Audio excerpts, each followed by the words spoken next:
What's going on, universe? How y'all doing today? I'm your host, Cool Breeze, Justin Christie. We're back with another episode of Aftermath, powered by FAST Productions. Thanks for tuning in, everybody. We're happy to have you. We've had a hell of a weekend, man. It's been a long one. Ours was going since about Thursday. Uh, Thursday, and hold on a second. I got somebody trying to call me on Facebook Messenger. That was weird. Anyway, they picked the worst time ever. Because they're not paying attention. But we had a long weekend, man. It was great. We had a whole bunch of events happening. It was even WrestleMania weekend for WWE. A whole bunch of stuff's happening down in Tampa. A bunch of stuff's happening in Texas going on. We got, we had fights in Tulsa, Oklahoma, fights in Davenport, Iowa. There was fights in Ardmore, Oklahoma. There's stuff going on everywhere. And hopefully we can cover at least a fraction of all the stuff that was going on. But we're going to talk about some results of stuff and kind of get some opinions on it. And we're going to talk to a few of the fighters from Iowa. We're going to talk with Jared McLoughlin, who fought on the FCF 61 card. He was victorious in his competition there. Yeah, we're going to talk about all the results of everything, man. So we're going to be having a good time. I was trying to get Dale Cook on our show to talk about XFN.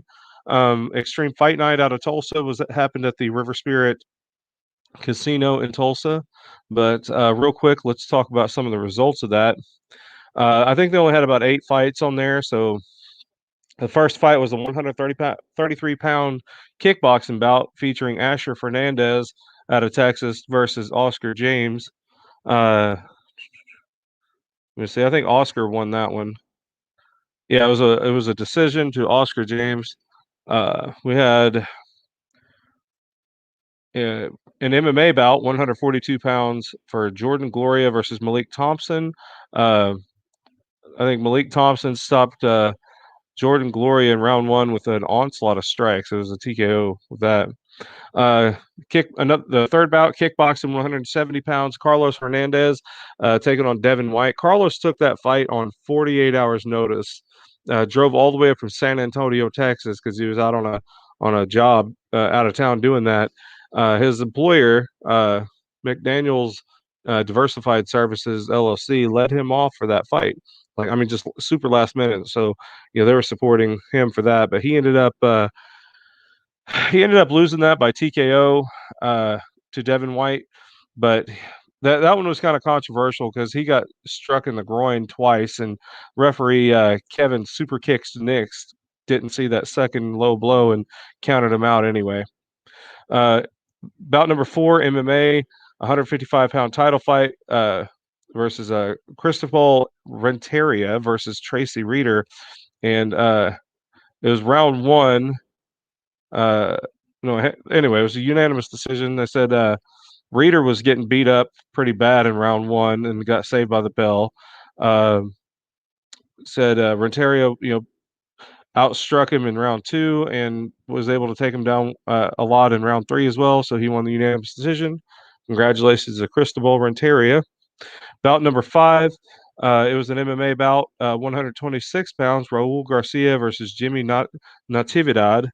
And says Jimmy Natividad wins by unanimous decision in round 3. 6th bout was an MMA bout, Luis Arrives versus Josh Anderson. And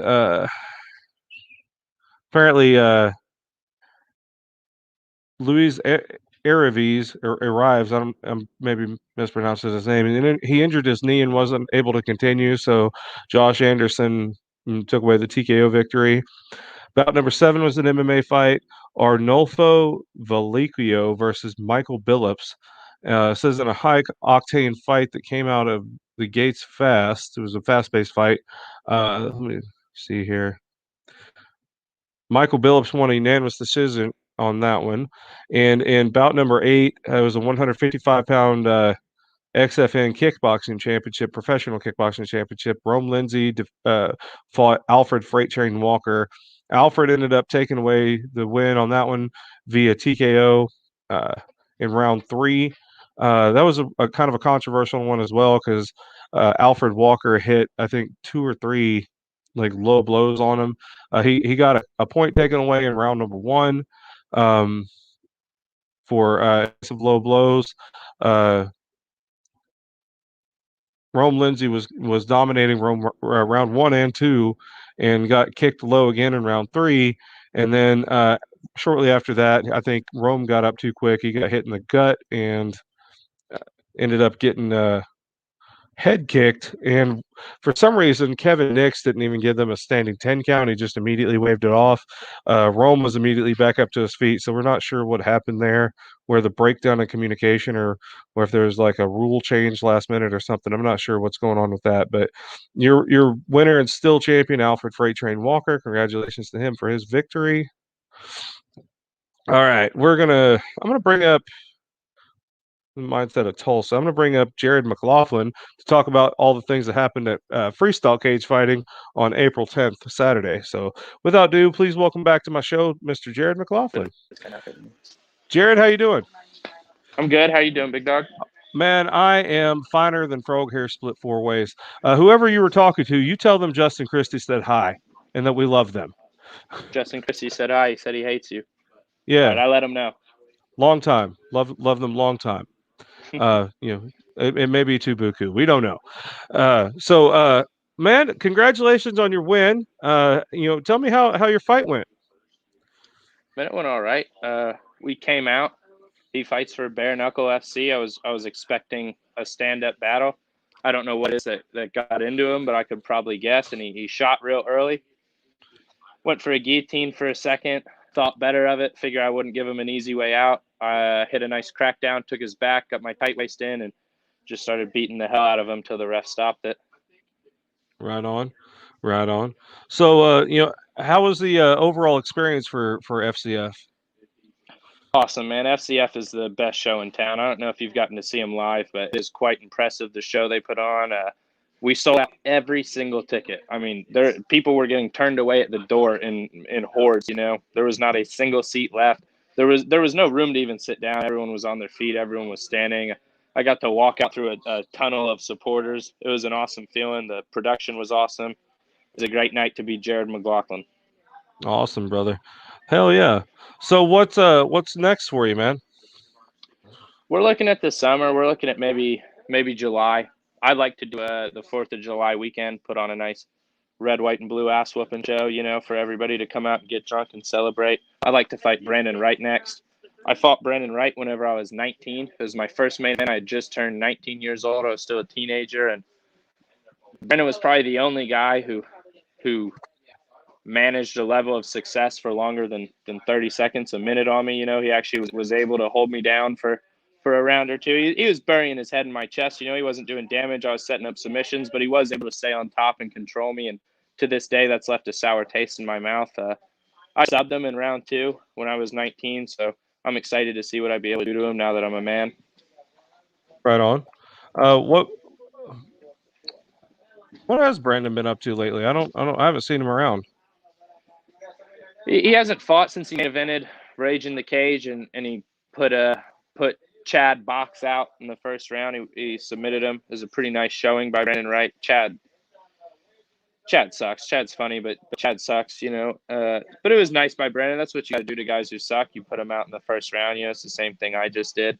I think Brandon might have had an injury to deal with, a surgery. So hopefully he heals up and he's 100% when I get him in the cage this summer.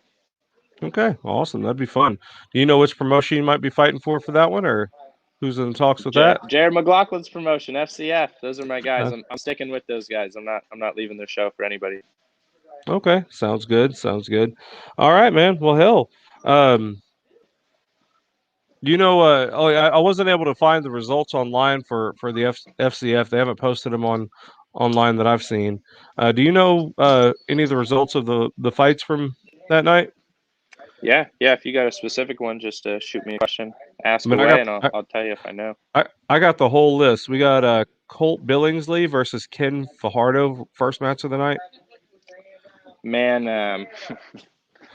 there's some of those matchups where I don't know either guy. It was their debut. They're not out of any gym I've ever heard of. But I know if you check FCF's Facebook page, which everyone should go like anyways, but they got the results up there. They have pictures of who gets their hand raised. But Let me check God that out real knows either quick.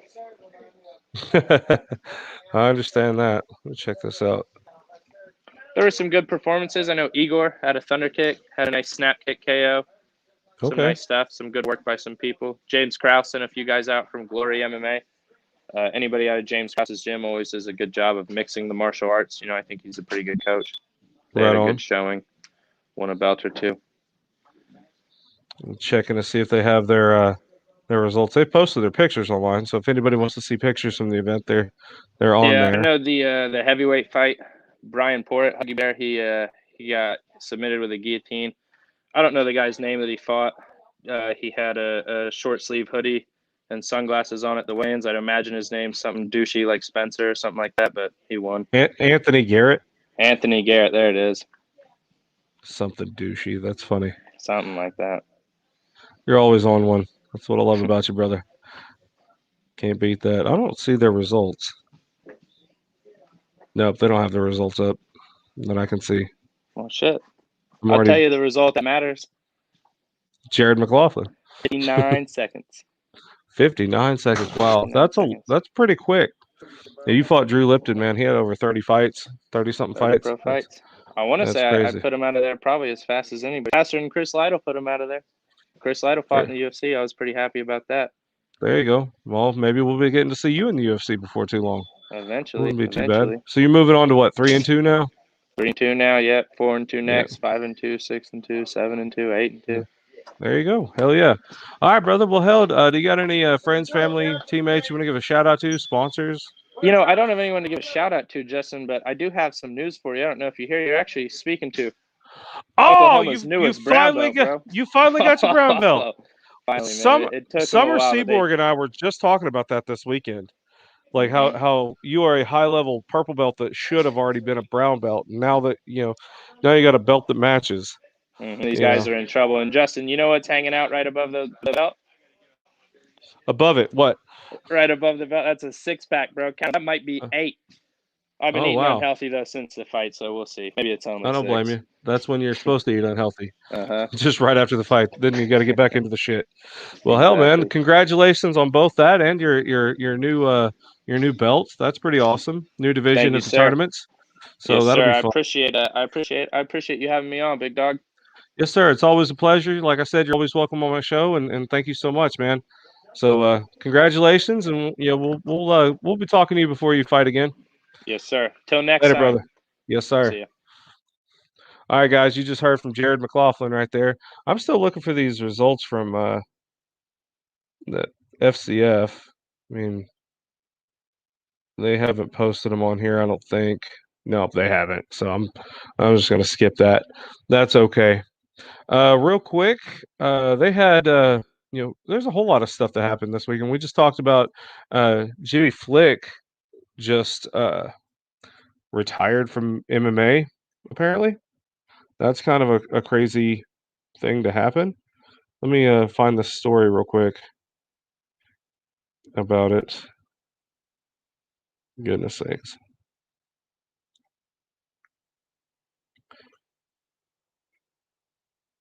I'll just search it. He gave a reason why. We're not sure what happened.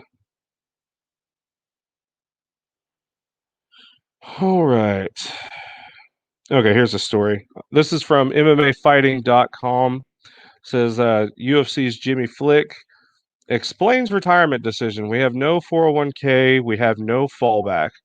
So if you're not familiar with it, Jimmy Flick, who just started with the UFC, announced in an interview that he's retiring from MMA altogether after maybe like 1 or 2 fights in the UFC. So it says when Jimmy Flick appeared on Dana White's Contender Series and said he was fighting to bring his family back together, he wasn't lying. And when the flyweight decided that goal would never be realized and that fighting would take more from him than he wanted to give, he decided to hang up his gloves just one fight into his UFC career. I need to justify what I meant by that, Flick said on What the Heck after announcing his retirement at 30. The UFC never did me wrong. I love everything the UFC did for me. I love the goals that I got to get to the UFC, to the person it made me. But what I mean by that is there's no benefits of beating my body up, no more being in the UFC. We have no 401k, we have no benefits, we have no fallback. Fighters are too stupid to unionize, and it'll never happen because there's other fighters that will fight for that money. I love the money I got, but this is just to go show everybody that money doesn't buy happiness. Says Flick had a fight booked against Francisco Figueiredo, the younger brother of UFC flyweight champion Davison Figueiredo at UFC Vegas 26 on May 8th in Las Vegas.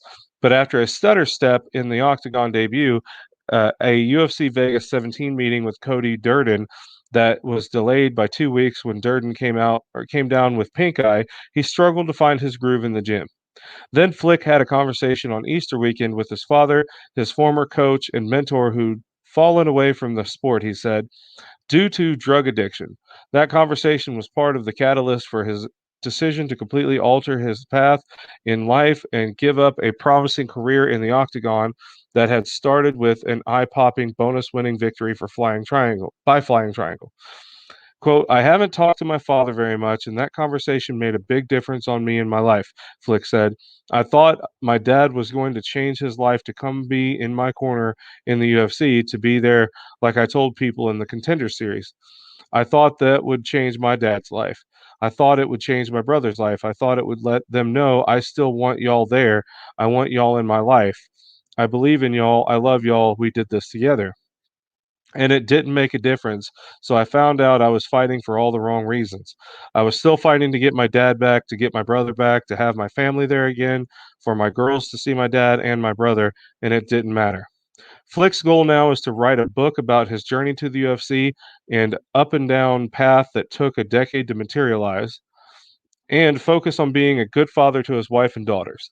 The latter is something extremely important given his upbringing, which he said was touched by poverty and domestic violence before he found stability in martial arts and family in Sand Springs, Oklahoma. All right.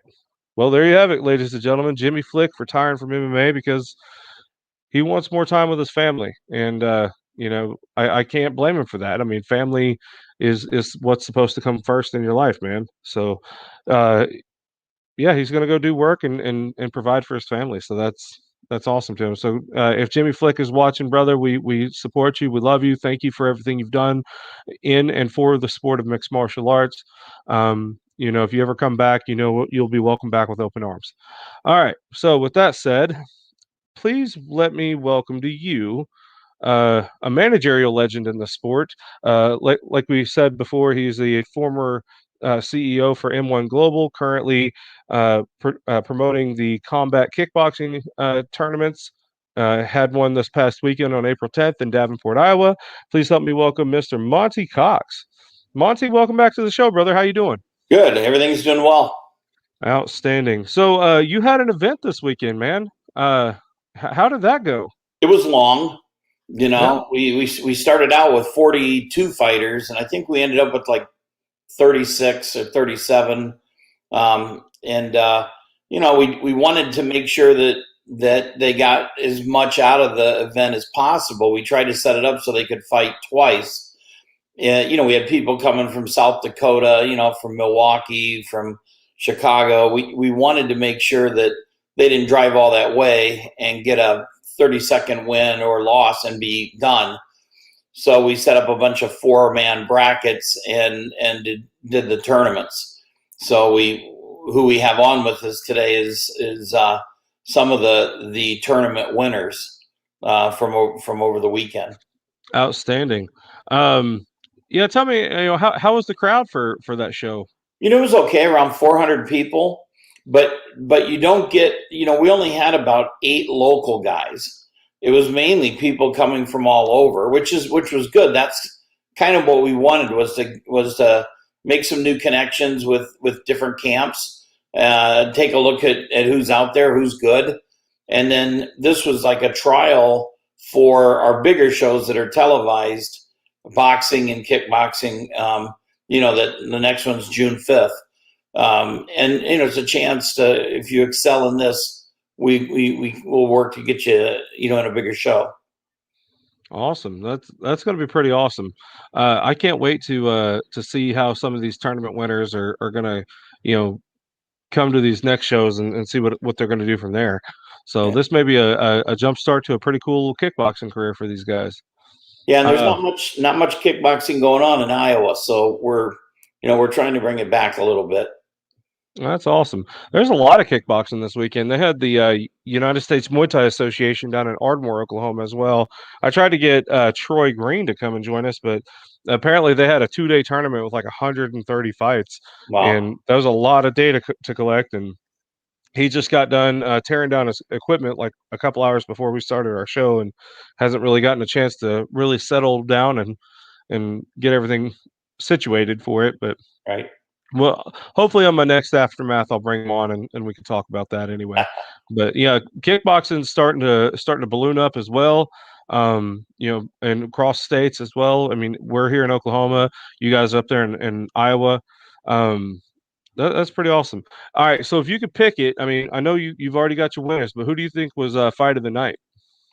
Wow, I'll tell you. You can pick a couple. Huh? You can pick a couple of them. This isn't an official No, fight of the night. I'm being honest. I thought there were 4 or 5 guys that really stood out that were obviously the cream of the crop, and most of them are with us, on here. Okay. Just real quick, like a couple of them had to go twice to win. Like Malik Johnson had to win twice. Or no, he had a default. Here's the thing: some of these guys won, and they were so good winning that the other guys decided not to go on to the final. So So we had like Reese Kelly, Malik Johnson. Both those guys moved on by default, but it wasn't. Not necessarily. I don't know. But somehow no one wanted to fight them. So that's to their credit. They both looked really good, and no one wanted to fight them. Oh wow! Then we had Roger Hickman, who this was his debut. Everyone said he's got a lot of talent. He's got a bright future, and he had a rough go. He had 2 tough guys, and he won 2 split decisions. So he definitely earned it. And on your first tournament ever to go the full length twice and pull him out, that's to his credit. Wow. We had Josiah Molina. He got on the show just with like 2 weeks ago. We waited. He fought an MMA fight and he won in like 11 seconds with a knockout. And so we put him in, kind of at the last minute. He just jumped in, and he fought 2 good guys, but he made real quick work of them. I mean, he's obviously got a future in fighting whichever sport that he chooses. Oh wow! So I'm gonna keep you on here while we talk to some of these guys. You'll be my tag team partner, so to speak, on the show. I've been wanting to have like a co-host to my show, so this will be like fun for me, I guess. All right. I'm gonna bring up Roger Hickman first, so let's kind of spread that out. And ladies and gentlemen, welcome Roger Hickman. Roger, welcome to Aftermath, brother. How you doing? Doing well. How about yourself? Man, I am happier than a hot hog in a cool puddle of mud. I'm just super excited to have you here. Congratulations on winning your tournament and all your fights happening. Tell me a little bit about your experience for this fight. With it being my debut, I'm fairly new to kickboxing. I'm mostly a boxer. My first fight was actually in boxing. I probably had about 2 to 3 weeks with training with Pat Miletich. And he helped me get ready for this. I would say the experience was really well. I learned a lot. My opponents are really tough, and I really appreciate them. So tell me about your first fight. That was in boxing. I fought Jordan Dodd. I beat him split decision. Okay. What I was wanting to know is about your first fight on this card. Oh, okay. I fought Matt Ryan. He obviously he was taller than me. I had to deal with his height. My coaches just told me to stay on him and use my power. I had a tough weight cut. I weighed in I was like 190 the day before, so I cut 26 pounds. And Oh wow. I was drained a little bit, but I went out and got that decision win. Okay. Well, hell yeah. What? All right. So you were on a four-man bracket, so you had a second fight, right? Yes, And that one went to decision as well. absolutely. Tell me a little bit about that one. I went out. I fought Brad Roman. He's a really good kicker. I knew the game plan was to not engage with hands. His coach was telling him basically to kick at my body and kick at my head. And I kind of realized, when I would engage with him, he would throw kicks, or he'd lean back and throw kicks at my head. So what I did was just keep the pressure on him all the way to the decision and just use my footwork. Did any of those kicks to the head land at all? Probably like one or two. Yeah. Okay. But they didn't have enough power to put you away, so that's good news for you. So Monty, you were about to say something. I didn't mean to cut you off, brother. No, I was just saying that the first guy that he fought, Matt Ryan, is a guy that fights for us quite a bit. He's 6'3", and so that does give you he gives you a tough look, and he's got a great reach, and so it took a little while for Roger to get used to him, but once he did, he was able to get inside and he started landing, and he made probably the best move he made the whole time was getting with Pat Miletich for 3 weeks. You can't, you got a UFC world champion who's mainly a striker that to help you. That was a good move. I'd have to say with regarding Pat Miletich, there was a time that I believe his gym literally had the most world champions or regional champions, UFC champions from all over the world coming out of his gym. Like not all over the world, but well, I mean, those guys fought quite a few places. You go over to Hawaii and they were all managed by me. Yeah, I mean every one of them. I mean, but y'all had a lot of champions. Pat and I started together. I went to Pat's very first fight, and we then teamed up. I managed fighters, he trained them, and so we brought him into the gym. Like Tim Sylvia, Jens Pulver, Matt Hughes lived about 2 hours away.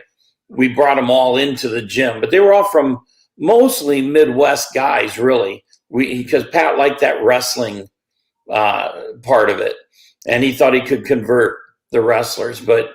Now, at one time, it was the best gym in the world. I remember when I first started out in MMA, and when it came to those like ultimate gyms that just seemed like they had everything, just from my perspective.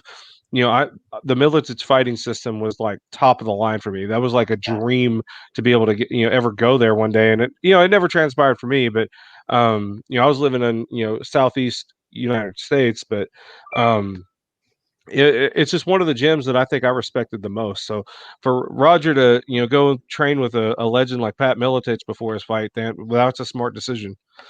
And it tells you that Pat's not going to take time out of his life at this point and train a guy if he doesn't see something in him.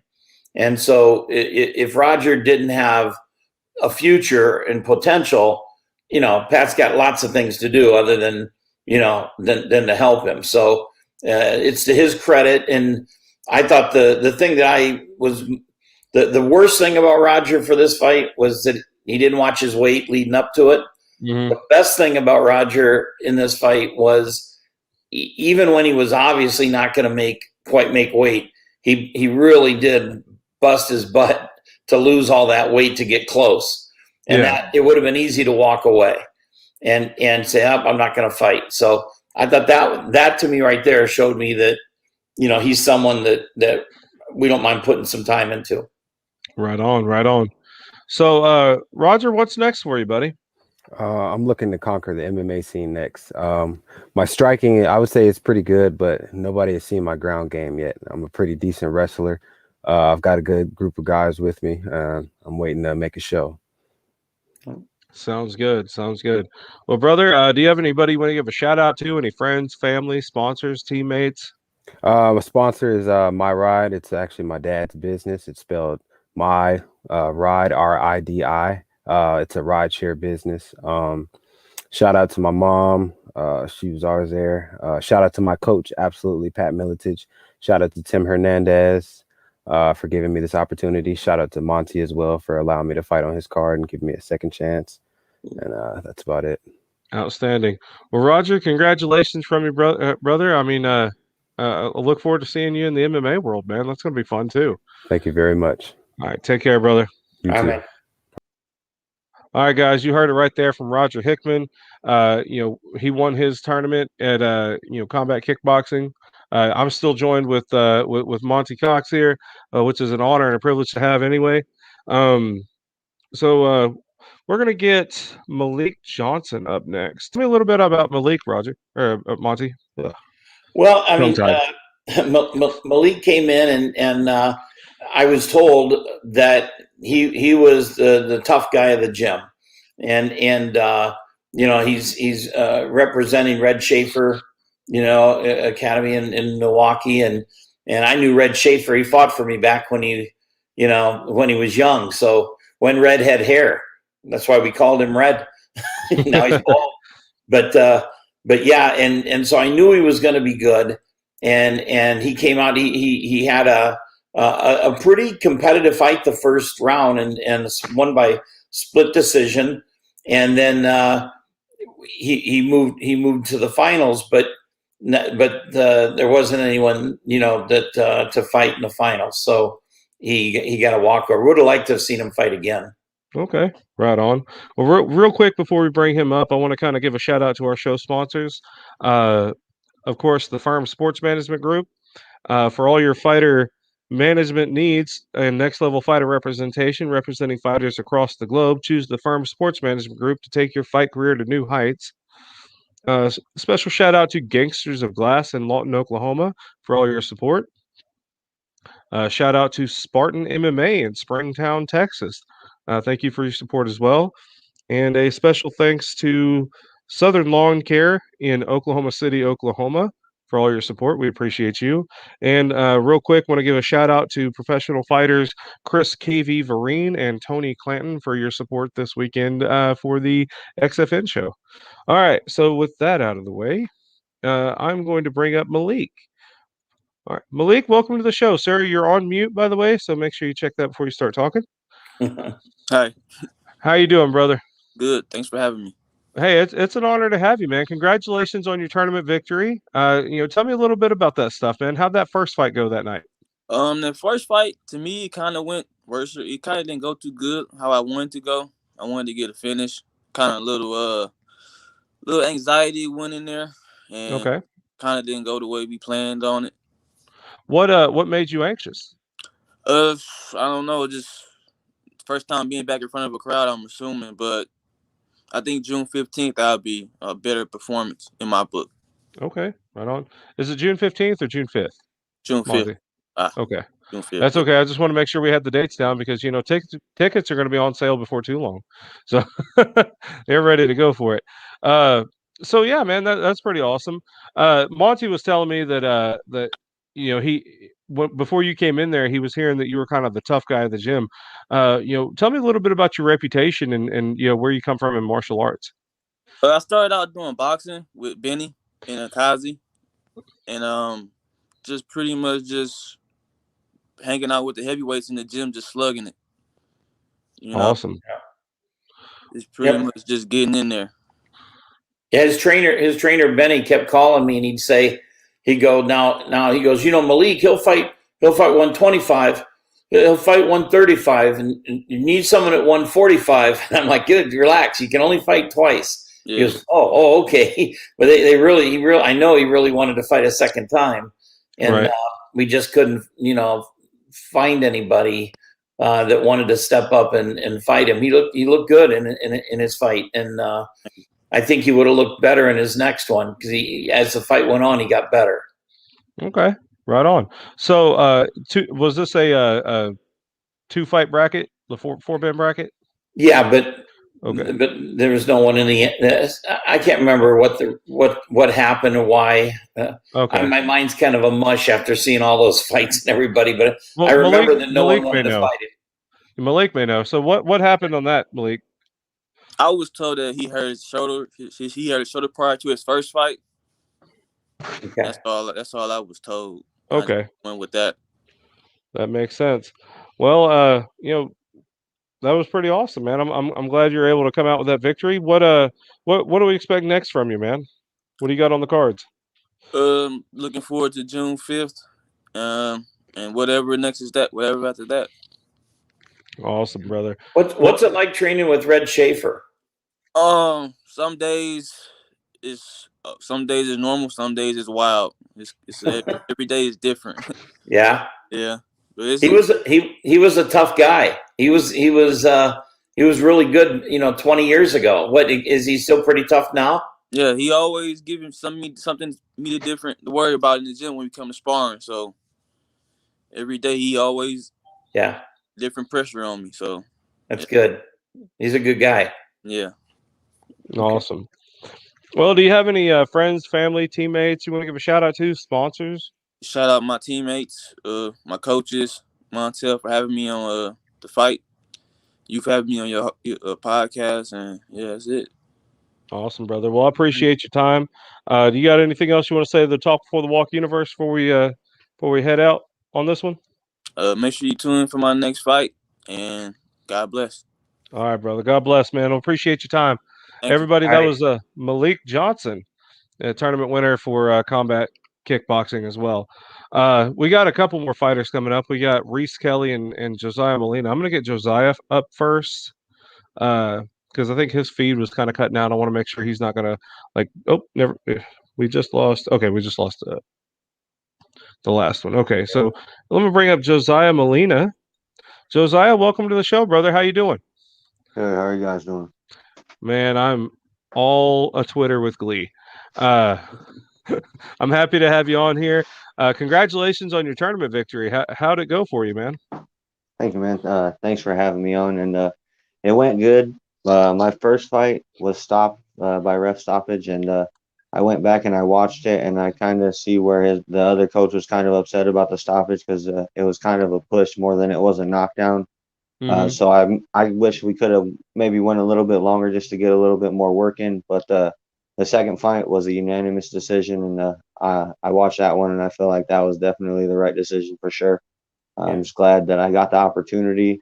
It was a real good environment to be in, just to get the time in and get the rounds, and staying active is the biggest thing. So yeah, it was just a great experience all around. Outstanding. Now, understand when he talks about the first stoppage, it was stopped because of the 3 knockdown rule. He had already knocked him down twice in the first round, and the last one, which maybe was a little more of a push, but that was the third time the guy went down. So it wasn't like it was just because of that. He was dominating the fight. Right. I mean that makes sense. I mean, whenever you're down 2-0 on them knockdowns, and you got a third one away. You're expecting like a devastating blow or something to knock you down, and when it's just a push. It's just it can be a little disheartening, but I mean those are the rules, and they're there to protect the fighters. So.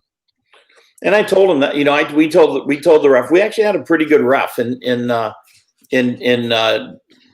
Derek. He's fought in Glory.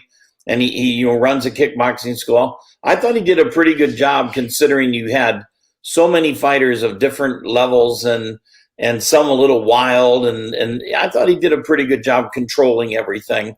And we told him, if you err on the side of caution. We didn't want anybody hurt. Right.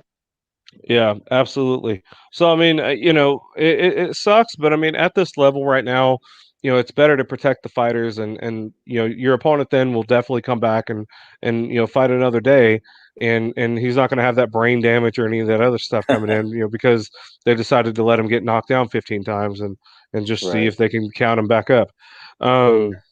There's times like we had in Tulsa this weekend where we had a pro fighter took a head kick and they never even gave him a standing 10 count, and we would have preferred that they did. Because I think that was the first time he actually got knocked down in the fight. But stuff like that, I mean, it happens all the time. There's bad stoppages. There's quick stoppages. There's late stoppages. I think happens at the highest level. Yeah, absolutely. Sure. So I mean, with you and even having a push knockdown, it's still a knockdown. It's still counted. Three knockdown rule, well within the rules. So That's a fair fight, man.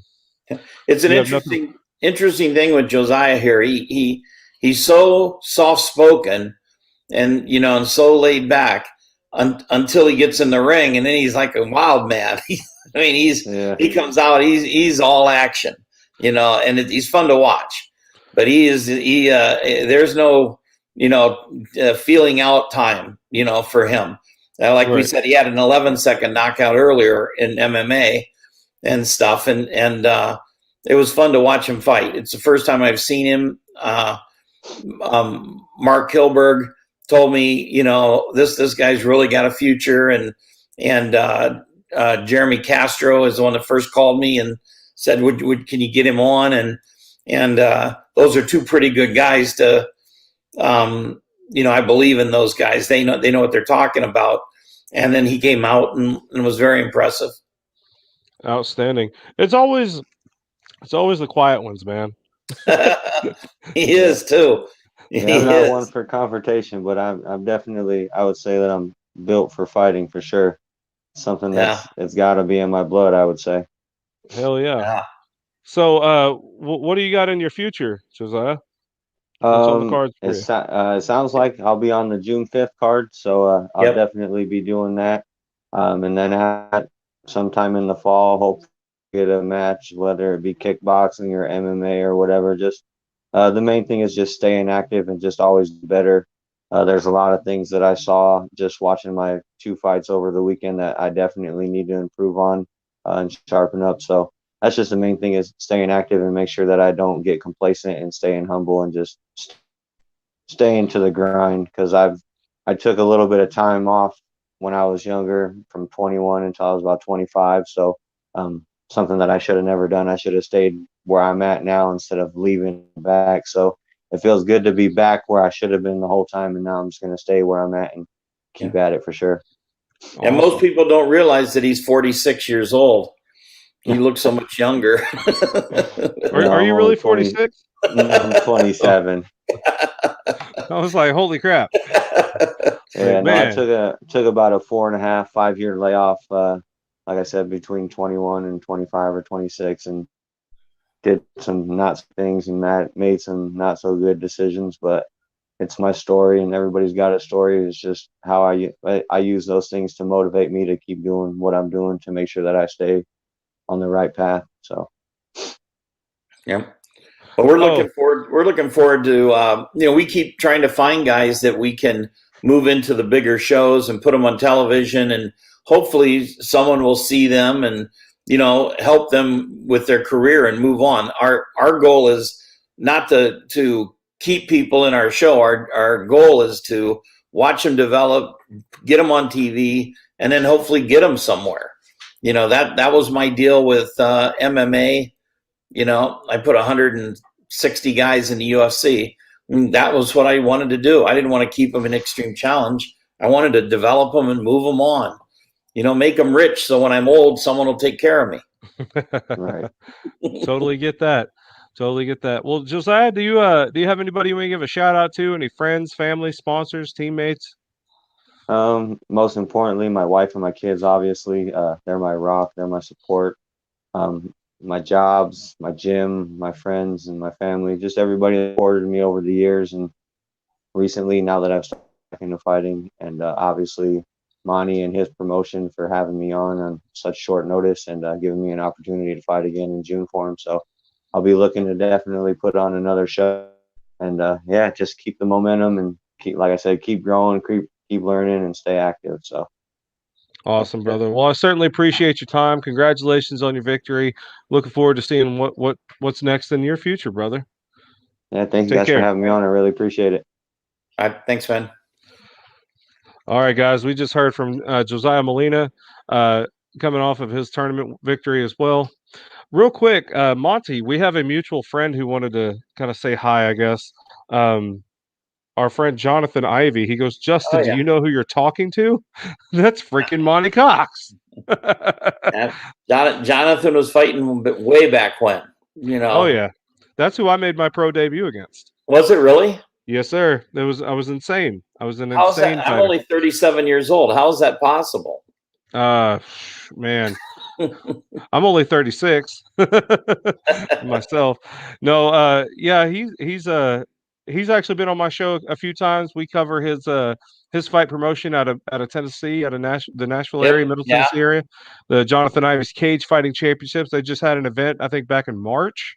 And I'm looking forward to their next event and getting their guys on our show again. And I'm hoping I could talk Jonathan into hiring my production company because we'll go put their stuff on pay-per-view for him. We'll make it work. I moved to Oklahoma from Nashville, so I'd just love to be able to go home for a little bit. Go back out that way, meet up with some friends. But yeah, shout out to Jonathan Ivey, man. Thanks for tuning in. Yeah, it's Monte Cox, man. This show's getting bigger. I'm loving it. Absolutely loving it. Well, we're up in weight, that's for sure. Yeah, yeah, definitely, man. I've actually lost almost 100 pounds in the past couple of years. Wow, that's really good. I ballooned up through depression and all that crap from a bunch of stuff happening, and got up to about 350 pounds, and now I'm weighing about 255 again, and I'm just I don't know what to do. I'm following you. I was 258 or 358, and I'm now 289. Hell yeah, you're getting there. So it just takes a little bit. A little bit. I had anorexia, but I've got it in remission. My dad always said, "I'm starving. I can feel my backbone." Yep. Well, up next, man, we got Reese Kelly. Tell me a little bit about Reese.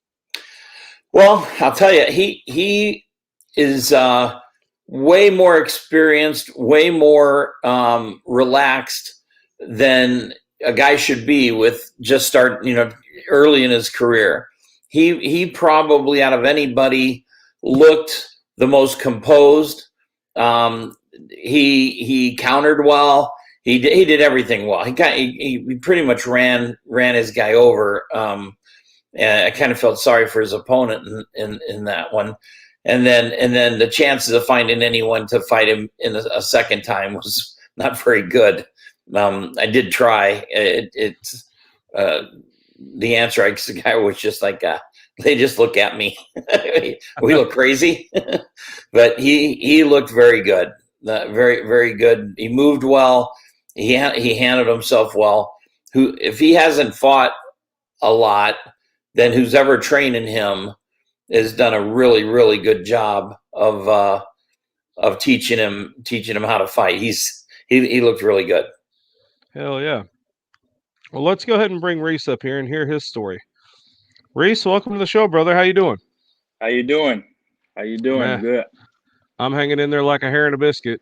So I'm just, really excited to have you there. I see that cool XFC hat you got on. We just had them in Oklahoma not too long ago.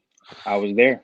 You okay? Then I might have saw you then. I don't remember. I had one of my fighters fighting on there, Montaigne the Monster McFarlane. He fought Kyler Fairchild, and he ended up losing to Kyler. How'd your fight go at XFC? I didn't fight. My teammate fought Austin Bashy. He had fought up there. Yeah, the guy I trained with. Yeah, he had won via submission, rear naked choke. Right on. Yeah, and well, congratulations to him. Yeah, yep. And I did the tryout for XFC. So Myron had the tryout, and they really liked me. So should be in I went up to American Elite in Edmond, I believe is where y'all were. Yeah. How'd that go for you?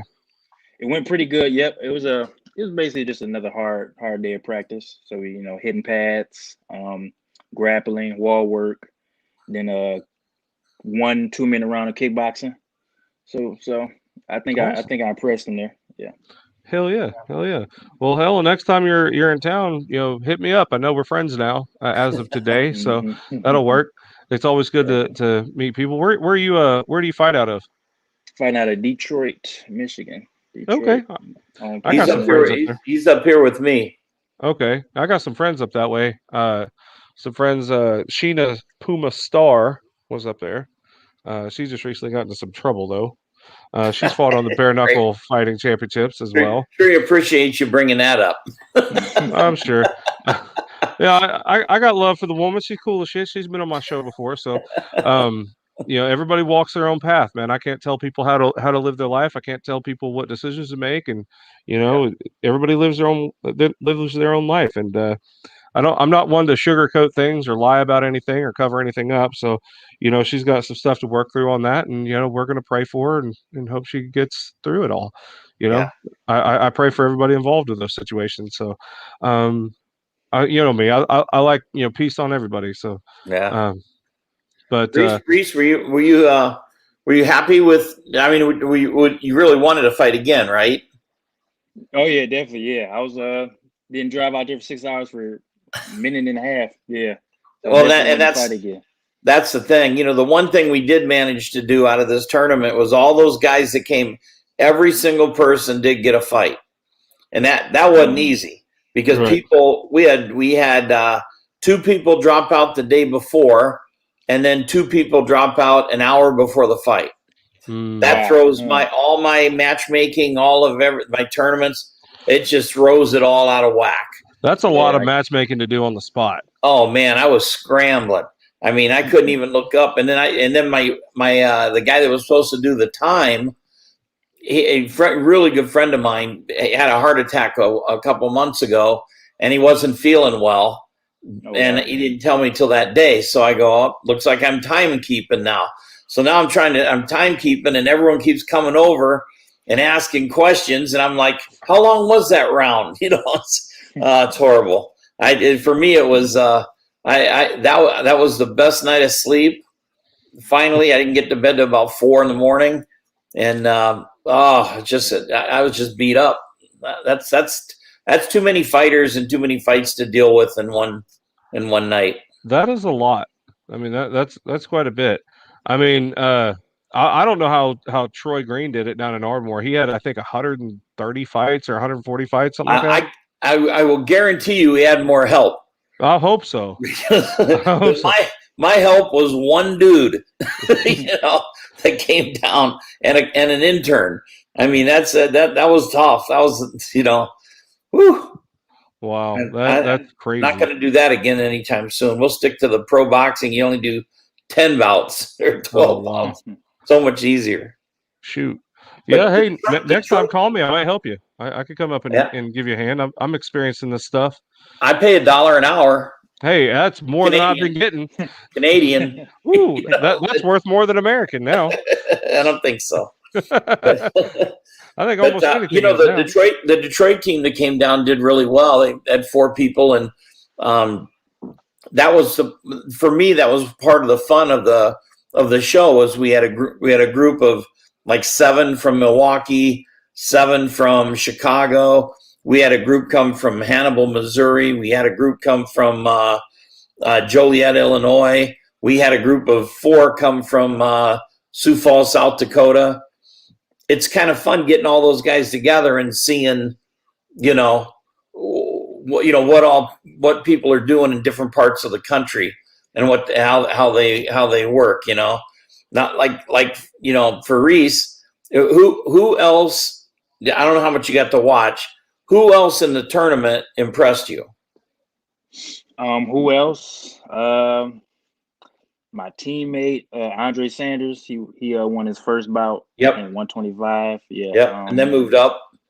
Yep. Then moved. He actually moved up to 135 to fight somebody else. Yeah. Yeah, but lost that. But he impressed me. A bunch of guys. I don't know the names, but it was some pretty nice bouts. There were. I thought I said in the beginning. I thought there were 4 or 5 guys who really stood out. That I thought maybe even 6.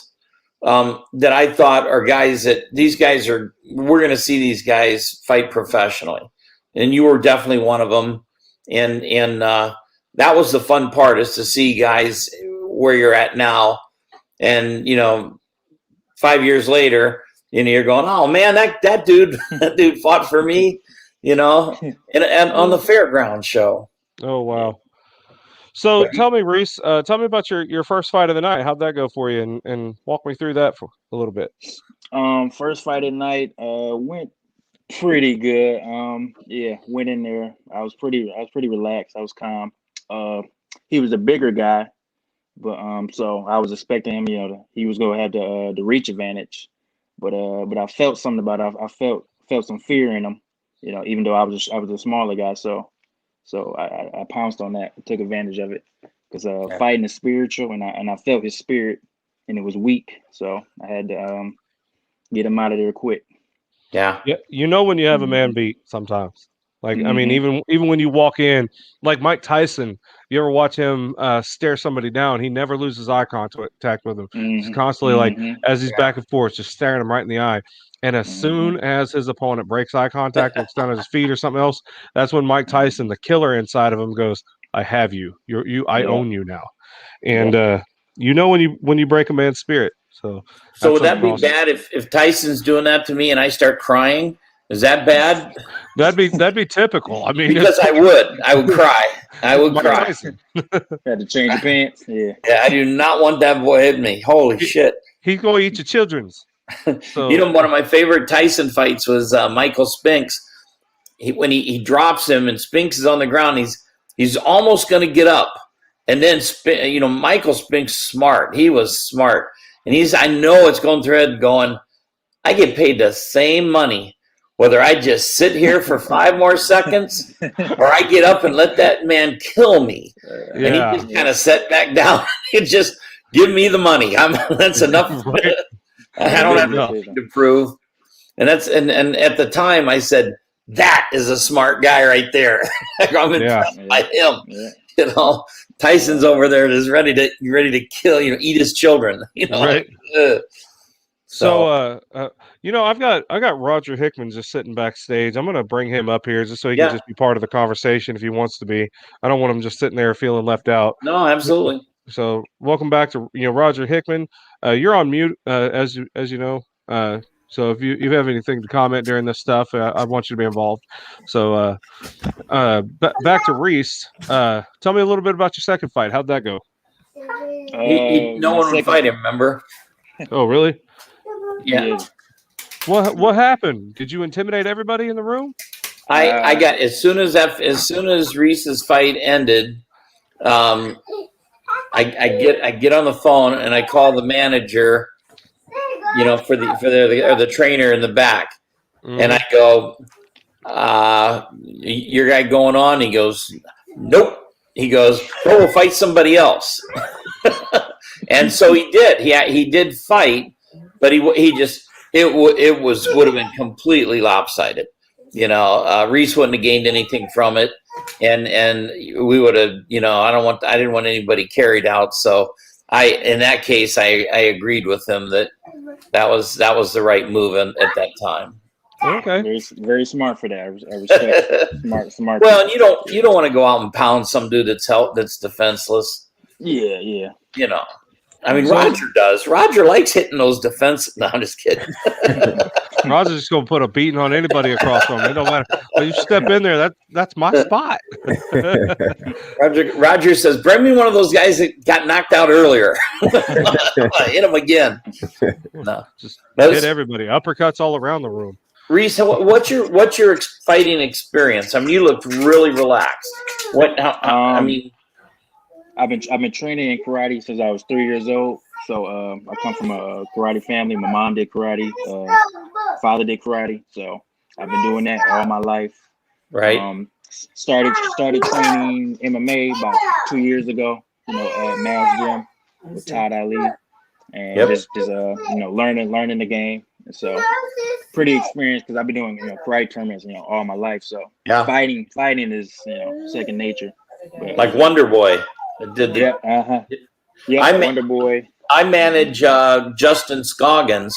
He was in the UFC for about nine fights, still fighting. He's in Risen in Japan now, but he was Wonder Boy's teammate and sparring partner for 10 years. But then when he went pro, his dad told Scoggins, he goes, I can't handle both of you, so I'm going to go with my son. And then Justin with someone else, but he has that same that uses all that karate to his advantage. A lot of people think karate and they're like, well, that's not going to help you in MMA, but oh no, it does. No, yes, it does. Yeah. What system of karate are you? What system of karate are you from? Ishin-ryu karate, so it's a open non-win style. Yep. Awesome. So it's a traditional style. So I understand that. I got my black belt in water rail karate as well. I got mine in buffet. Buffet? Yeah. extra long black belt, huh? Grandmaster. Roger, what about you? What's It's an fighting elastic belt. background and stuff? I started with karate. I never really got a belt in it. I transitioned to boxing, so that's more of where my footwork and everything comes from. I recently made the transition to MMA myself. I've been working on my ground game, so I say jiu-jitsu and boxing. Yeah. Right on. Militich told me, he said that you're probably better on the ground than you are standing. Absolutely. Yeah.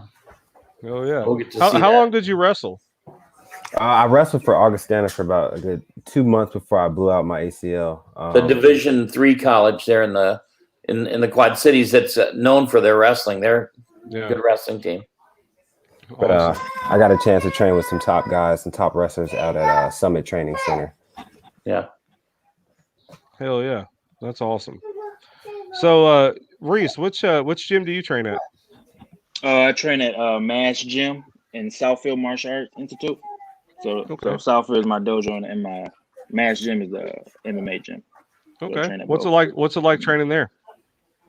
Pretty good. You know, that's a pretty Muay Thai based and jiu-jitsu based school, and so I'm definitely just learning jiu-jitsu game. You know, wrestling, all that. You know, learning everything I don't get from karate, and just blended it all together.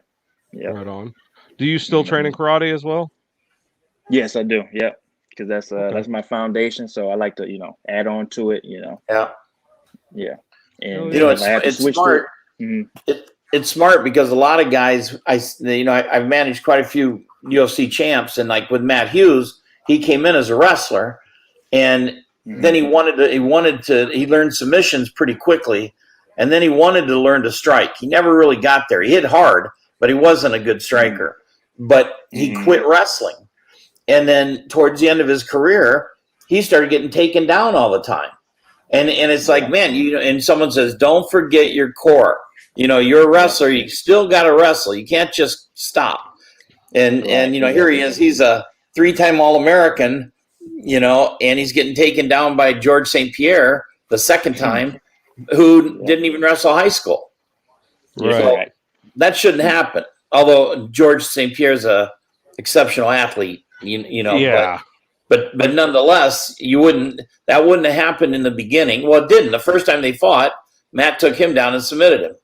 Right. So, but don't forget your your core. GSP was an enigma. Definitely an enigma with his athleticism. He could have been an Olympic athlete at any level. Yeah. I mean, he was just he had a great personality. Everyone gravitated towards him. He's just a nice guy. I'll tell you a quick story. We're up in Montreal. Matt Hughes is up there with me and a bunch of others, and St. Pierre's manager was a guy named Stéphane Patry, and we're up there fighting on his show. And we got together and said, let's play a trick on George. George at the time was only 2-0. And so we had his manager go over and say, and by the way, George's idol was Matt Hughes. I mean, he thought Matt Hughes was the ultimate, right? So we go over, Stefan goes over and tells him he just got the call from UFC. You're fighting Matt Hughes in 2 months. And he was like, are you kidding? Are you sure? Is that a good fight for me? Blah, blah, blah. And then we just walked away.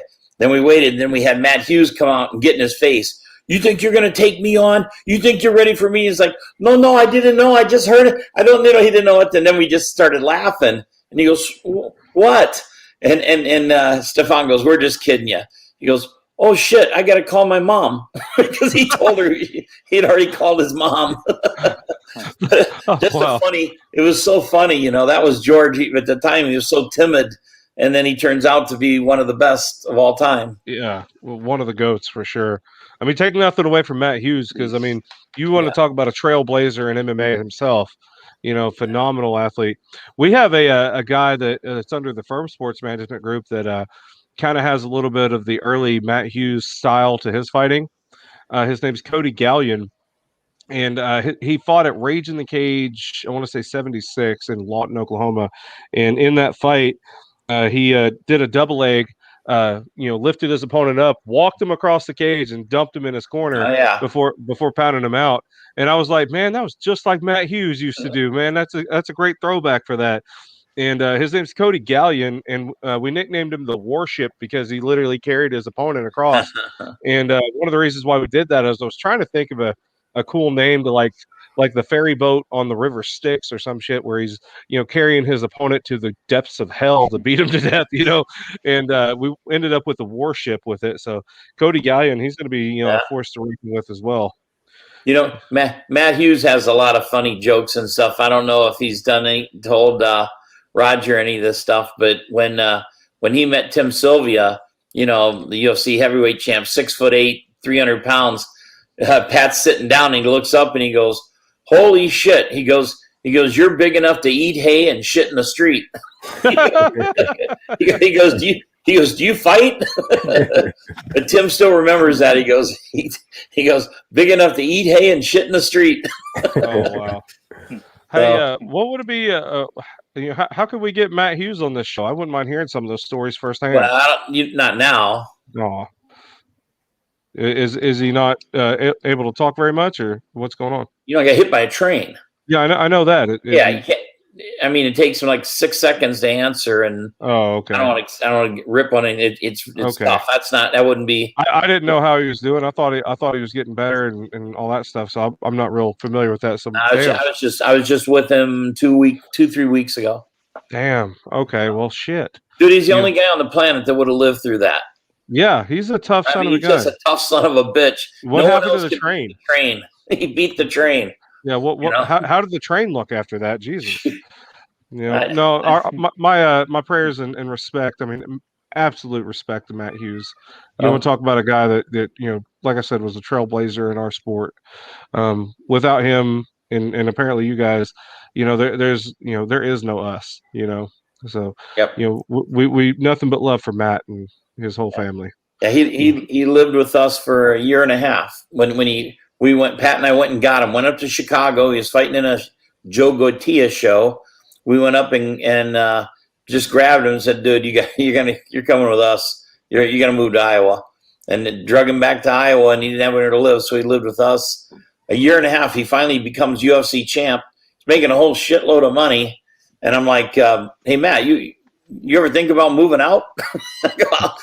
How long are you gonna stay? How long are you gonna stay?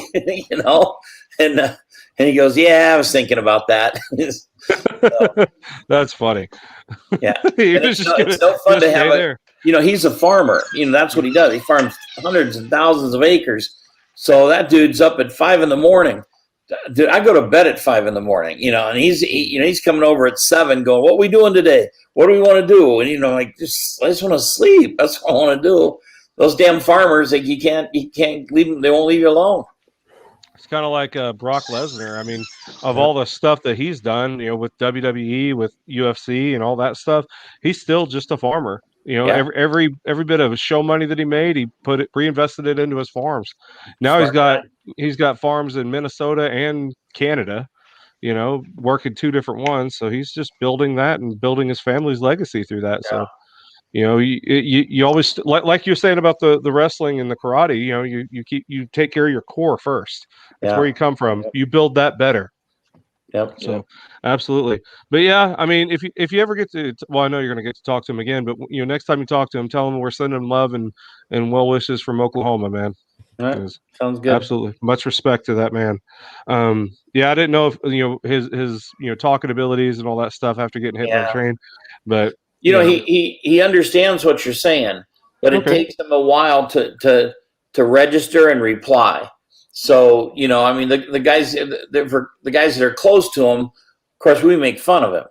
We're like, I was going to ask you a question, but I didn't have an hour to sit around and wait for an answer. Things like that. Shit. And he laughs. He's a funny dude, but he gave out a lot of jokes on people and stuff, but he takes a joke pretty good too. He's obviously a great dude, man. I'm really sad that train hit him, and it just really altered his life to that capacity, man. So, nothing but love for Matt and his whole family. So, Yep. Well, let's talk a little bit more about about June 5th. Let's talk about that a little bit. What do we got in the cards for June 5th? It's just a monster show. I mean, I've been lucky to be a part of maybe, I don't know, 8 or 9 shows that have drawn 5,000 people or more. I put on a show in Japan that drew 64,000, but locally in the States, 10,000, 8,000 have been my biggest shows. I just did a Pat Miletich against Michael Nunn that did 4,000 in the Quad Cities last July. Oh, wow. That was right in the middle of a pandemic, Mm-hmm. And this has all the feel of just it was instantly, a sensation. We got 2 guys. One of them's 15-1 as a pro boxer, but hasn't fought maybe the toughest competition. Another guy that's 3-0, but he also fought in the UFC and MMA and boxed his whole life. And they've been on social media dogging each other for months. And I mean, it got bad. It got so bad that my partner and I had to get him on the phone and say, we cool it. I mean, this is getting to where, you're going to get your fans so fired up, someone's going to get hurt. So just calm down. I've seen that a few times. They're making fun of their kids, their mom. I mean, there was nothing was off limits. And but we got them both in the ring Saturday night. And I mean, a lot of glaring and shit talking and stuff, but nothing happened. But we put tickets on sale Saturday, and we've sold now almost 900 tickets in 2 days. Wow, that's pretty impressive. And I'm running out. I had to order more tickets today. I mean, I ran out of ringside tables. I can't hold it where I was going to hold it. I got to go outside now. Wow, that's what I did for the Michael Nunn Miletich. We had to go outside. I mean, that's a good problem to have. It is, but it isn't. Outside's a lot more headaches. It's a lot more. Yeah, definitely. I had an outside fight about 11 years ago. It's one of my first ones, and it was going to be one of those long tournament, multi-tournament fights, whatever. And I was at a casino in Oklahoma. The first time I actually fought in Oklahoma too, so it was kind of weird. Talking to the matchmaker and the promoter, whatever, and he did both there. And I was like, so we're outside. Do y'all have a tent? He's like, nope. I go, so what are y'all going to do for, in case it rains or something? And he looks me dead in the eyes. He goes, well, hope for the best. And I'm like, yeah, hope for the best. Cool, man. There's like another part of that cliche. It's like plan for the worst. Yeah. There's two sides to everything, man. Yin and yang. You're just going with yin. Yeah. Well, for this show, I have to do the layout has to be what I can fit it inside if it rains. Mm-hmm. So I'm limited to that, which is about 2,500. But then if we get to 2 weeks out and we're looking at the weather forecast, I'm a gambler. If it looks good, I'll put another 1,000 tickets out, and then if it does rain, I don't know. I don't have a plan for that. I think we'll take all the money we make, and by the time they realize if they don't fit, we'll already be living in the Bahamas or something. but yeah, I don't have a plan C. I totally get it, man. Totally get that. It's going to be a wild time, man. I love outdoor events myself because I kind of feel like it's those like outdoor concert type, feel to it, Yeah, but, they scare me to death. I don't blame you because, I mean, anything can happen. I mean, Mother Nature is Mother Nature. Hell, on that fight out at the casino 11 years ago, I think I was one of the last fights of the night. And like all the sweat and like dew point hit, I think at the time, like everything was just like slippery as all get out, one of those vinyl mats. And I was fighting a much taller opponent. So my goal was just to, pick his legs out and take him down and make him my size because everybody's the same size on the ground.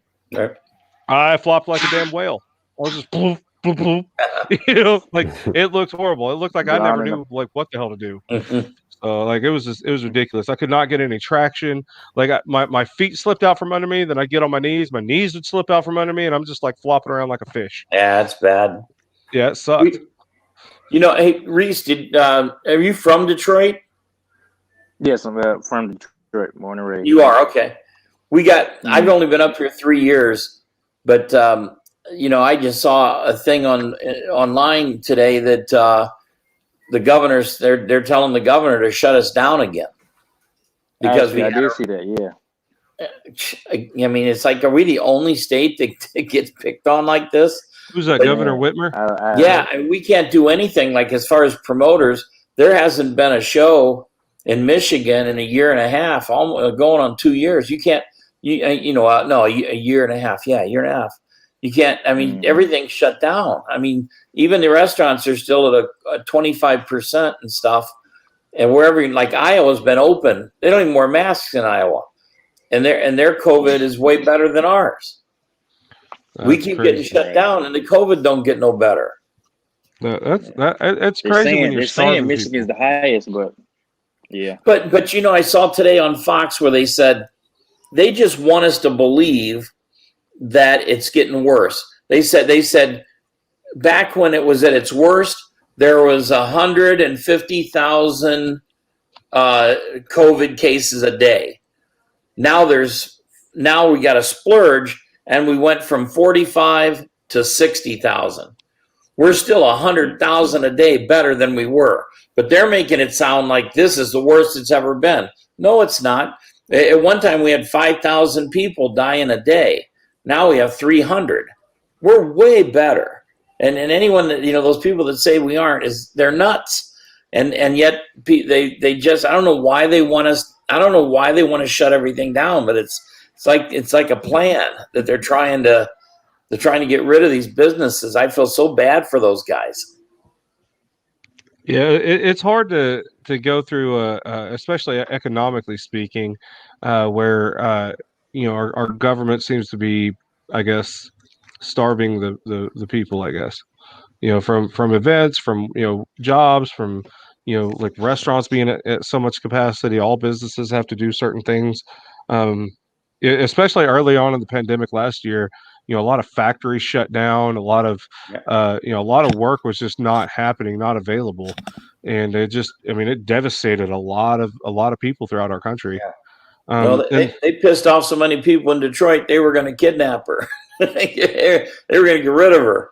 That wasn't right. She's made a lot of people angry. That's an unreasonable thing. It's just it's crazy. You gotta be careful what news you watch too. Like don't believe everything you hear on the news. I know. From any side of that argument. Remember, I was a newspaper editor for 18 years. Yeah, question everything. What do you guys do for work other than? Do you do anything other than fight, or is it full-time fighting? I do personal training. Yeah. I'm working on getting my personal training certificate. Yeah, makes sense. I'm a bouncer right now. Yeah. Gotcha. Where do you bounce, Roger? Deja vu. Yeah, do personal training. I'll bet you hate that job. It gets annoying sometimes, though, don't it? Absolutely. Yeah. It's not all it's cracked up to be, like everybody thinks. Everybody thinks you got the best job in the world, but no. Yeah. People thought that about me when I was in high school. My senior year, I was working as a cook at Hooters. And everybody's like, "Oh man, that must be great." Like, "Oh man, it is stupid." like the food's great, but like everything else is really annoying. Back cooking fries. I never thought of Hooters food as good. Every time when I cooked, there's all this grease sitting in the thing, and I always thought I shouldn't have done that. No, when I cooked it, I would play with the food a little bit to kind of make my own stuff. It was cool. Like I would mix their sauces. Like I would take like the hot sauce and shake my hot wings in that, and then I would like drizzle the 3 Mile Island over it, and then put some like fry seasoning over top of that, and make my own seasoned shit. No. It was just amazing. It was bomb. Yeah. The quesadillas back when I was cooking were like the best thing ever. but I can't say that now. I don't even go to Hooters anymore. Like if I go to Hooters, I'm like, all right, I'm gonna get some like basic ass food for $80. You know, like it's stupid. Like I'll go get some Tyson Anytizers and make that shit at home. But no, it's crazy. Well, guys, I'm gonna kind of wrap this up a little bit. We're coming at about an hour and a half of our show, so that was a pretty good show today. You guys want to give any last words to our universe, to our Talk Before the Walk universe? Just want to give glory to God, thanking my senseis, coaches, family, friends, everybody supporting me, and won't be my last time making a performance, putting on a good show. All right, I brother. second that. I look forward into showing everybody what I'm capable of at the top level. Hell yeah. I look forward to seeing you both, man. It seems like you guys got some bright careers coming up. Appreciate that. What about you, Monty? Thank you. Not really. I'm just looking forward to the next show to show, and we got a really good one June 5th. I'm excited. More than a promoter, I'm kind of a fan because I had a couple of fights I really want to see. So absolutely, we got Adam Frederick going to be coming up on that fight card, right? Yep. Well, one thing we'll do for our Talk Before the Walk show, I'll get him and his opponent on there. We'll do a virtual face-off too, because those will be pretty fun. So, hell yeah, I'm excited about June 5th. We'll get that promoted for you as well, and get that going, man. So, thank you guys for all being on my show. I really appreciate your time, and I had a lot of fun with you, sharing stories and talking shop and all that jazz. So, hopefully, we'll see you back on the show again. Absolutely. Thank you for the opportunity. No problem. Take care, guys. Take care. All right, ladies and gentlemen, you heard it right there. Kombat Kickboxing. They just had their event on April 10th. We heard from the tournament winners. Did a whole bunch of really cool stuff with those. I heard from Jared McLoughlin. Real quick before I tab this out, I want to talk about what all happened at WrestleMania Night 1. Because reasons we cover some pro wrestling stuff. As you know, Bobby Lashley retained his WWE Championship against Drew McIntyre. Drew McIntyre was able to come out.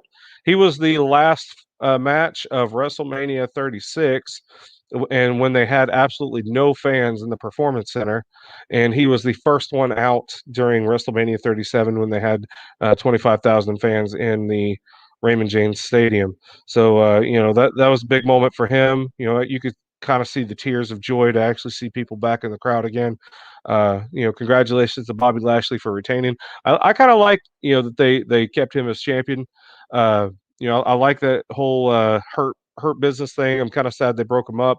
I'm wanting to see where they go with that angle as well, and see where they go with Bobby Lashley, because I'm a huge fan of Bobby Lashley, whether it's in MMA or pro wrestling. Always have been, and I think he's a great athlete.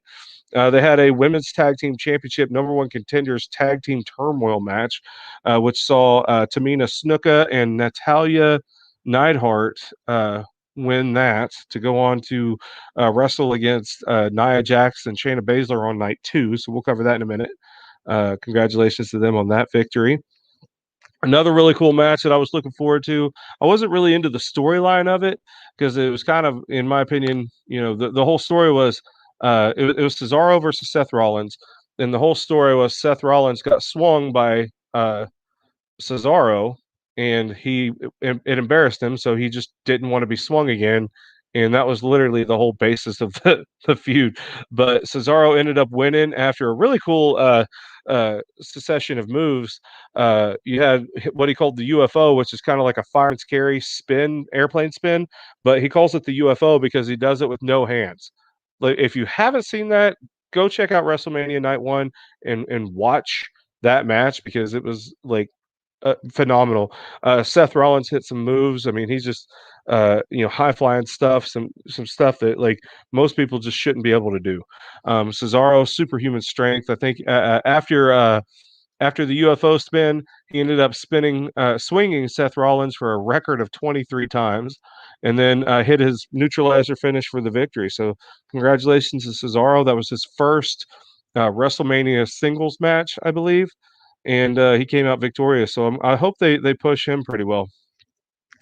We Raw Tag Team Championships. You saw the AJ Styles and Omos defeated the New Day. That was pretty interesting. Omos looked pretty good. Usually in pro wrestling, you get a big guy like that. Your smaller guys have to do a lot to make him look good. And then congrats to the whole group there. They really made Omos look like a freaking monster, which he's huge. He's gigantic. So they made him look devastating, and he came off as a freaking freak of nature. So that looked good. So with that victory, though, that made AJ Styles the next Grand Slam champion of WWE. So congratulations to AJ Styles on that. He's definitely one of the GOAT status for that. Braun Strowman beat Shane McMahon in the steel cage match. That was a pretty cool finish. That showed, Shane McMahon. They built this story as kind of Brains versus Braun, and the whole thing was kind of a really, in my opinion, a very dumb storyline where Braun Strowman was just being called stupid by Shane McMahon, and that made Braun mad. So they had a match.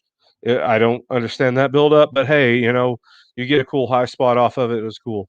It showed the finish was where Shane McMahon was about to leave the cage, and he was climbing down. Braun Strowman ripped the cage chain link off and pulled Shane McMahon back in up on top of the cage, and then just threw him off the top of the cage into the ring. Hopped down, picked him up, whatever his power slam is, and he got the victory. So that was pretty interesting.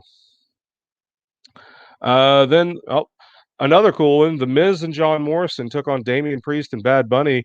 Damian Priest and Bad Bunny ended up winning, which Bad Bunny, if you don't know, is a Grammy-nominated Latin American hip-hop artist. He did really well in his debut. I mean, you could tell that he had a lot of respect for the business. He had a lot of luchador-style moves as well.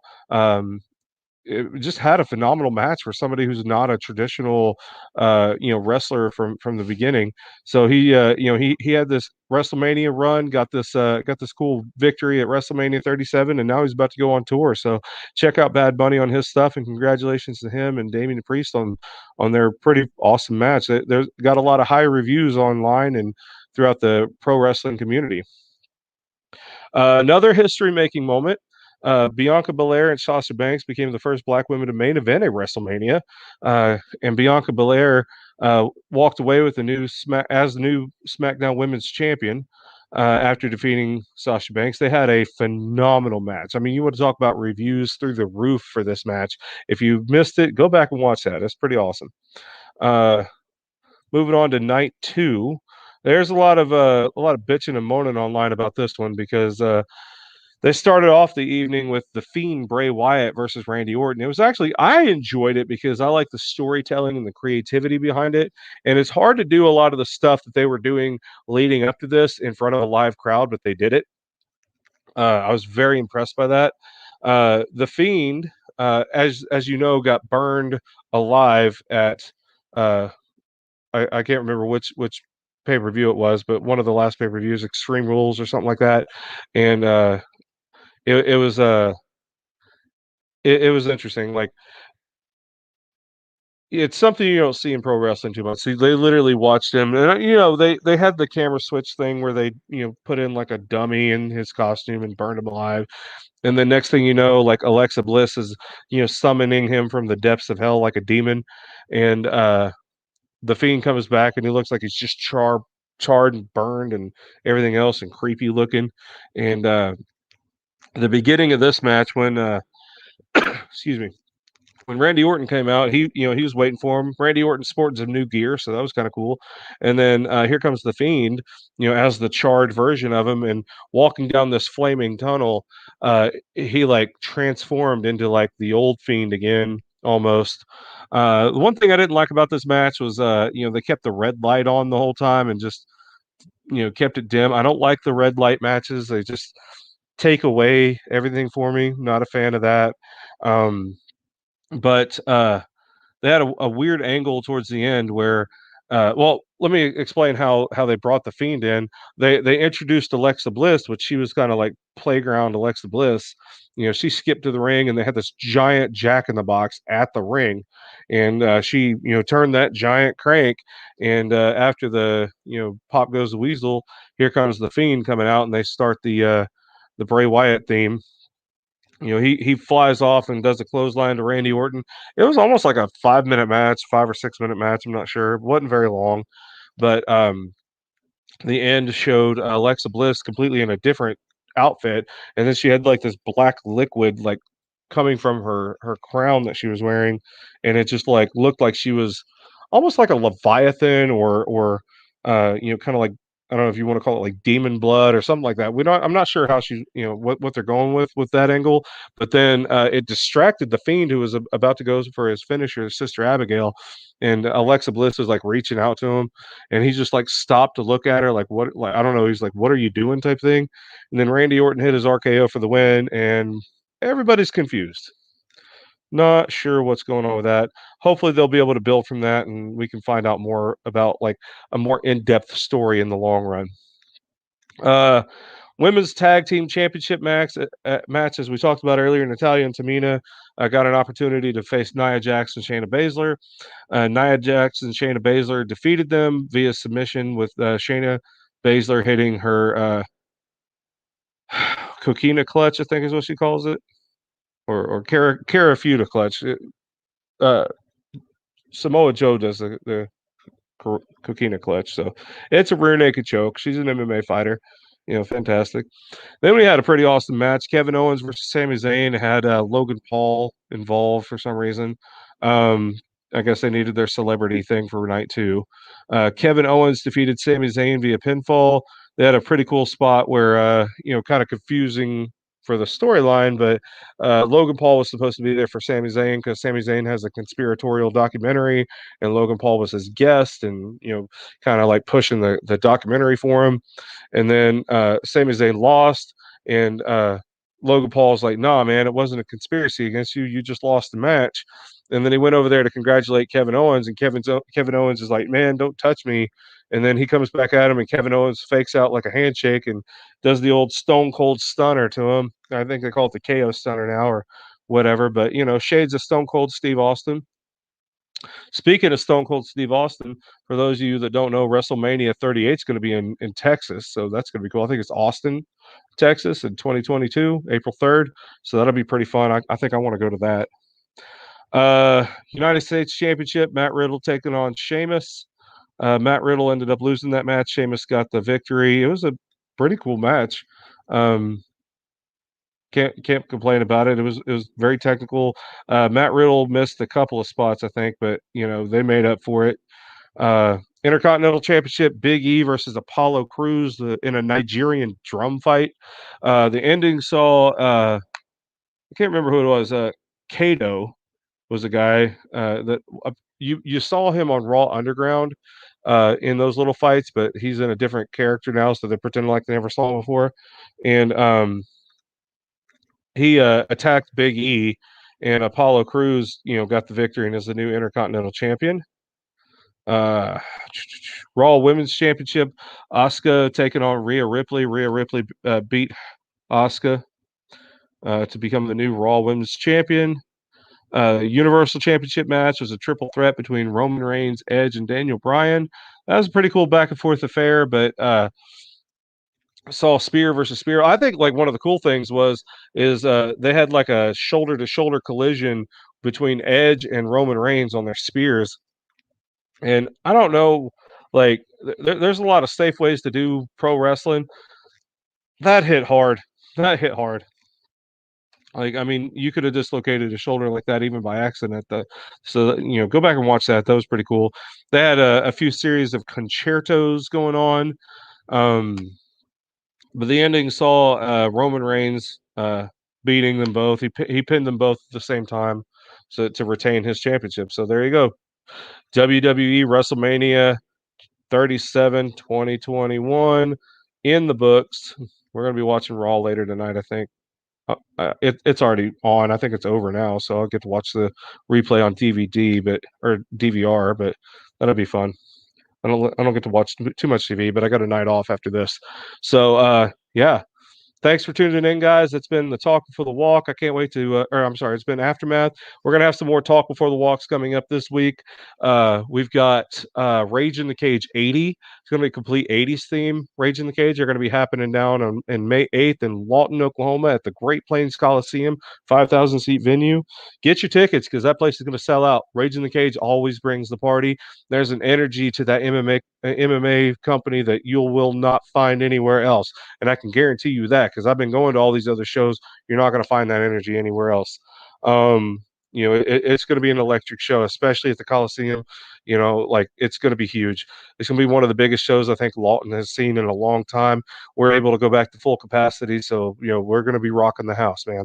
I'm going to be a part of it. I'm obviously, you guys know me as the ringmaster of ceremonies for Rage in the Cage. So we're going to bring it hard, man. It's gonna be fun. They're gonna have a rematch between John King versus Tommy Brickhands Britton in this time in a kickboxing match. So we'll have those guys on my show. We'll talk about them and find out what happened from their last fight to bring up this kickboxing match. So we're gonna find that out. You're gonna have Jahaven Morse making his pro debut against Nick Talavera, who's gonna be making his pro debut. Got Tyson Southern gonna be fighting. I can't remember exactly who he's fighting right off the top of my head, but we'll cover all that this week. We'll go through the card and we're going to try to get every single one of those fighters on my show. So we're going to try to have an episode dedicated to each one of those matches and get to talking everything there is Rage in the Cage coming up. So thanks for tuning in, guys. We're going to be putting out a lot of promo videos, a lot more content. Can't wait. Man, we're going to be doing a lot of work. Love you guys. Talk to y'all later. Y'all stay cool.